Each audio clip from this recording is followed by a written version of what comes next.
บาทสมเด็จพระเจ้ามหาสิวิตศรีสว่างวงศ์องค์สมเด็จธรรมิกราชภาคที่13ในเวลาพระเจ้าศรีสว่างวงศ์ถูกคุกคามด้วยโรคคออักเสบและโรคเกาต์ในทศวรรษปี1950หมายความว่าองค์มงกุฎราชกุมารศรีสว่างวัฒนาทรงหับบทบาททางการเมืองที่แข่งขันมันเพียรพยายามไล่ยางของกษัตริย์เส้นว่าในปี1957พระองค์คือผู้ที่ยอมรับอย่างเป็นทางการในการคืนแข้งพงศลีและแข้งหัวพันให้กับการปกครองของรัฐบาลราชอาณาจักรลาวเนื่องจากพวกเขาได้รับการกำหนดพื้นที่จัดกุมมือสำหรับกลุ่มลาวอิสระ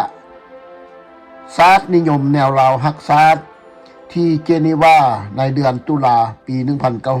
1959พระองค์ได้รับการต่างพระเนตรพระกันของพระราชบิดาแทนพระองค์เนื่องจากพระราชสุขภาพของพระราชบิดาสุดโทรมลงและในปลายปีนี้เองพระองค์ได้ขึ้นของราชเป็นกษัตริย์พระองค์ขึ้นของราชบ่นานพอเท่าใด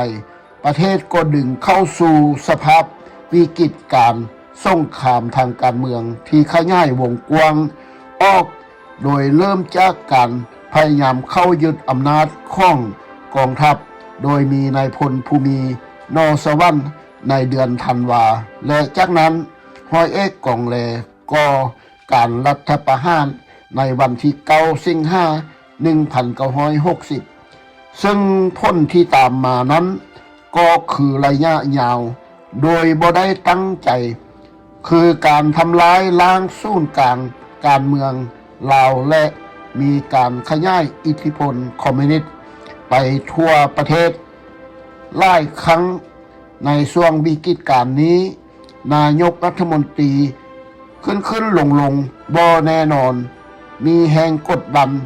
บางอย่างให้พระเจ้าฟ้าศรีสว่างวัฒนารับตำแหน่งนายกรัฐมนตรีแต่พระองค์ปฏิเสธสิ่งเหล่านี้เนื่องจากว่าบ่สอดคล้องกับที่ต่อต้านคอมมิวนิสต์ระบบการกษัตริย์และฝ่ายการเมืองและการทหารอย่างใดก็ตามความสำเร็จครั้งสำคัญของพระองค์คือการต่อต้านการครอบงำของการปกครองโดยทหารโดยปฏิเสธผู้บ่ประสีประสาทของราชวงศ์แม้ว่าพระองค์จะทรงอยู่เบื้องหลังในการอ้างคำเว้าและราชทูตที่กรมพระองค์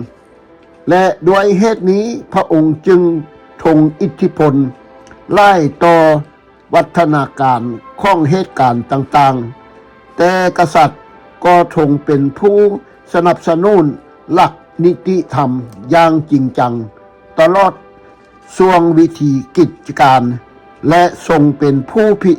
ทักษ์รัฐธรรมนูญหลังจากข้อตกลงเจนีวาฉบับที่2ในปี1962ขอโทษในปี1962พระองค์ได้ออกทัวร์รอบโลกซึ่งบางคนรู้สึกว่าเป็นเรื่องแปลก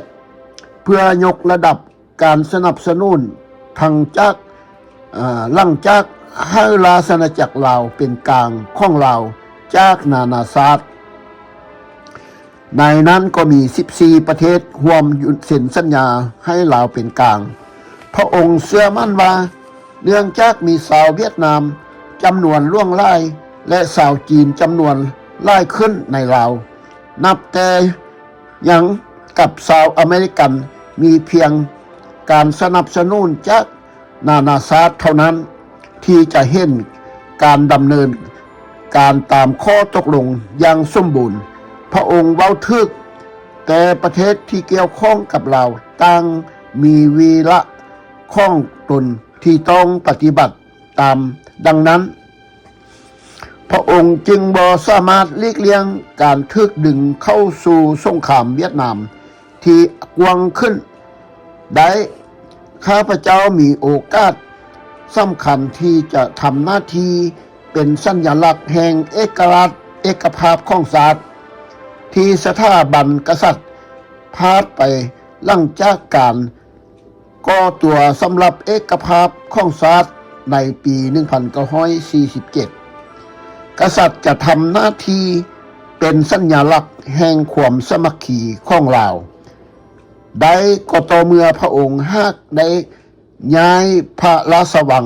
ไปยังเวียงจันทน์เมืองร่วงด้านการบริหารและการเมืองของประเทศแต่โอกาสสำคัญนี้หายไปเมื่อยังคงอยู่ที่หลวงพระบางกษัตริย์บ่ได้เฮ็ดหยังเลยเพื่อเอาชนะลัทธิภูมิศาสตร์ราชวงศ์ลาวยังคงการเมืองกับเมืองหลวงพระบางของพระองค์บ่แม่นแต่ภาคเหนือแต่ถูกลบกวนลบออกจากวิชีวิตในเวียงจันทน์โดยสิ้นเชิงข้อโต้แย้งนี้เป็นความจริงบางส่วนที่ข้าพเจ้ากล่าวมาแต่เว้าเกินความเป็นจริงไพ่จะเข้าใจได้ว่ากษัตริย์ราชวงศ์ลาวล้านสังห่มข้าวสีสว่างวงศ์ผู้สูงพระวัดซ่าบ่เต็มใจที่จะย้ายที่อยู่ร่วงพระบางเคยเป็นเมืองร่วงมาแล้วมาไล่กลัวเกือบตลอดชีวิตของพระองค์แนวลาวอิสระเหตุการณ์ที่คอยคายในช่วงเดือนเมษายน 1945 ถึงเดือนพฤษภาคม 1946 นั้นวุ่นวายและสำคัญหลายที่สุดบ่มีกลุ่มการเมืองหรือพรรคใดมีความคิดที่ชัดเจนเกี่ยวกับสิ่งที่เกิดขึ้นภายในและอ้อมรอบประเทศลาวภาพที่เห็นอยู่นี้แม่นกองกำลังป้องกันตนเองของเสรีลาวพันธมิตรและกองกำลังเสรีฝรั่งเศสลาวความบุกยึดเขตที่มั่นของหน่วยรักษาการป้อมของญี่ปุ่นในแหลมอูทะเลตงแกงในปี 1944 จาตีร้อนเพ็งงากับจ่าเอกมาซี่จันดำรงประสมเป็นผู้เอารูปมาให้ไว้ในห้อสมุดของเสรีลาวต่อเหตุการณ์ที่เบิ่งเห็นว่าเหมือนจะเปลี่ยนไปในแต่ละวันแต่ละคนเมื่อย้อนห้วนคืนหลังกลับไปก็สามารถซอกหาเหตุผลสำหรับการกระทำของพวกลาวอิสระได้พวกญี่ปุ่นได้ทำการรัฐประหารในเวียดนามที่อยู่ใกล้เคียงเพื่อต่อต้านฝรั่งเศสและขบวนการเวียดมินที่ควบคุมโดยพรรคคอมมิวนิสต์ได้ประกาศเอกราชเวียดมินมีกระตือรือร้นทางบทบาทอยู่ท่ามกลางประชากรจำนวนมหาศาล85%ถ้าแค่73%ของพลเมืองที่สวรรณเขตและ62%อยู่ที่ปากเส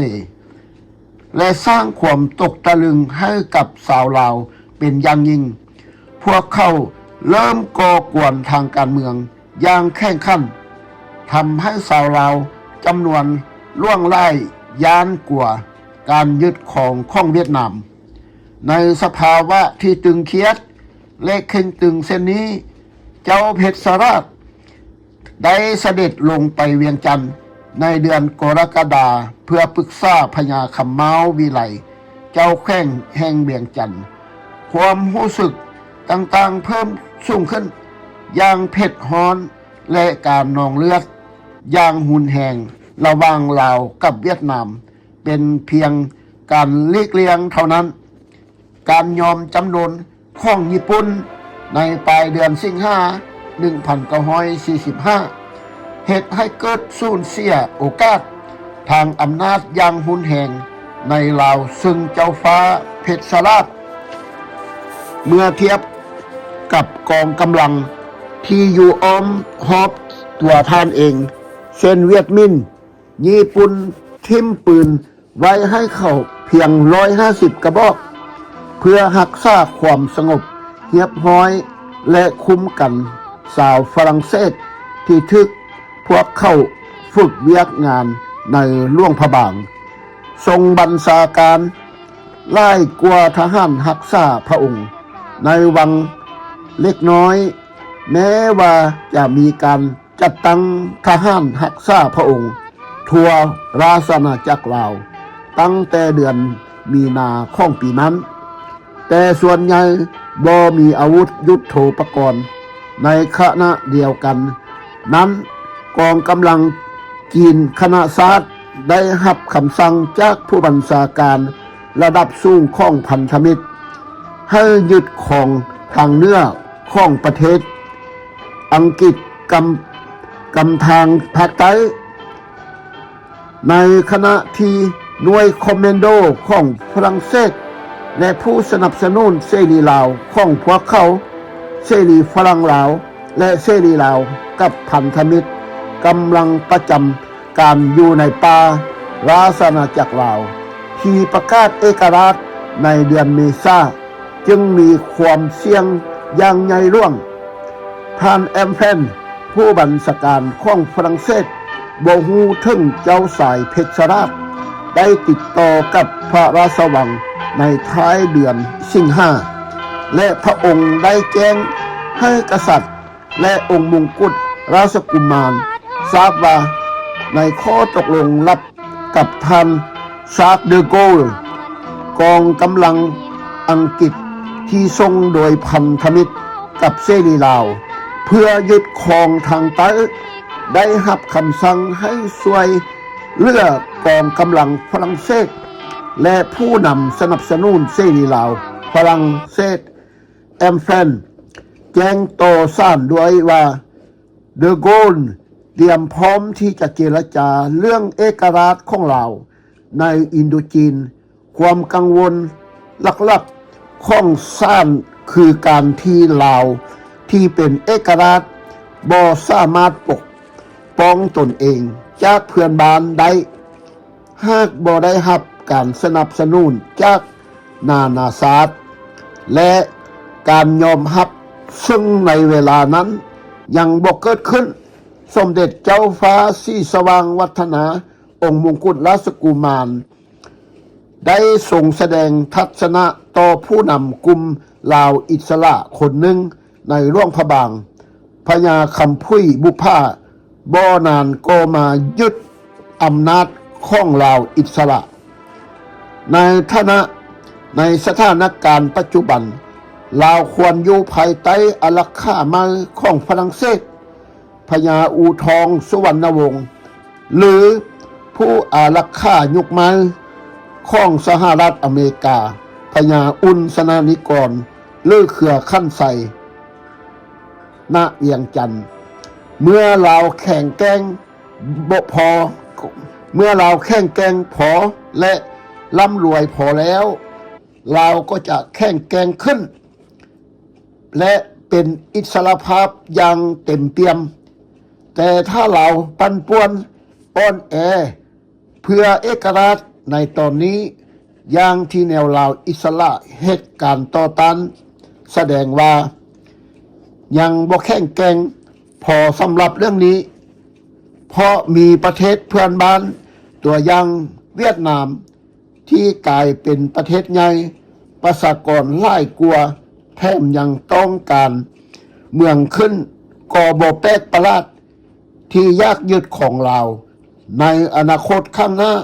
บ่ต้องสงสัยอันนี้แม่นคำให้อธิบายและเหตุผล